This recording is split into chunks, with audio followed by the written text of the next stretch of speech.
Tapat has talked nothing other than platform, other than policy. I could choose to spend 5 minutes talking to you about my dream, but it has never been about the USG. I could talk to you for 5 minutes about why I think I'm qualified. I can even talk to you about the platform, far beyond the 3 days I spent speaking again and again about it. But I'm not going to. I'm here to talk about leadership. What is the leadership that you get when we let the sun set and usher in the era of 75 Tapat leaders? It is a leadership that is sick of the things that have been going on in the USG. It is sick of a leadership who is only transparent when there are elections. We are sick of a leadership who will organize 5 projects and call it leadership. We are sick. We are very sick of hearing excuses whenever we ask the USG to fight for our students' rights. But most of all, we are sick of politicians, not leaders, who shower themselves with compliments and then take criticisms personally. That is not the stuff of leadership. That is the stuff of immaturity, not belonging to a democracy. What do we have to offer as Tapat? We have 75 people who don't have their years of leadership. We have 75 people who don't have the creds they claim they have. But we have a clear vision for what a new leadership is going to be. The politics of honesty and the politics of honest solutions. The politics of honesty. We will not come here and say that everything they've done is right, is wrong. They got things right. We will admit it. And we will continue the things they got right. But we have to call a spade a spade. Kung palpak, palpak. Kung mali, mali. We have to be honest and we're going to call it out. Even with the way Tapat has been doing things, you will notice that the way we campaign is different from the past few years. And that's consistent with our leadership. That when something has been going wrong, you call it out and you change it. And that's what we want to do with the USG. We want to bring the politics of honesty. We want to bring the politics of service.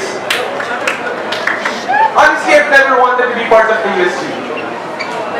They've introduced me as the one who keeps filing TROs against the USG.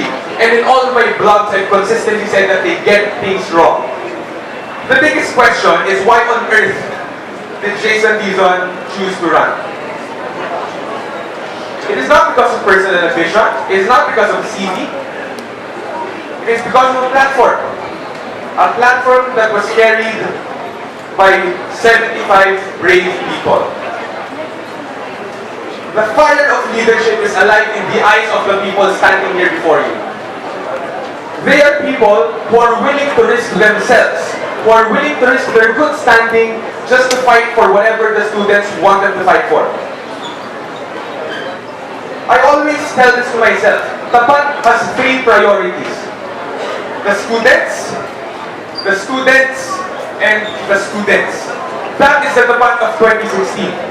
We are here not for the rich students, not for the students with high grades, the students who get it all right. We are here for the students who can't claim opportunities because their grades are holding them back. We are here for the students who could not stand up against the policies of this administration that is going against them. We are here for the students who are finding a hard time paying for the things they have to pay for in a university full of the upper class.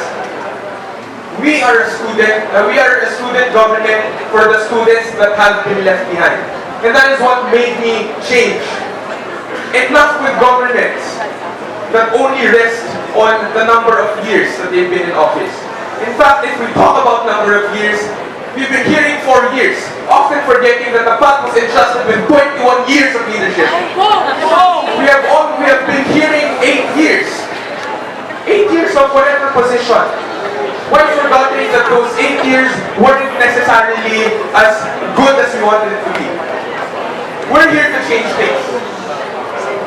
The USG with the Tapat government is no longer the USG that leaves students behind. The USG with the Tapat government is no longer the USG that will only explain a decision that went against you. We will be the ones who will fight for you.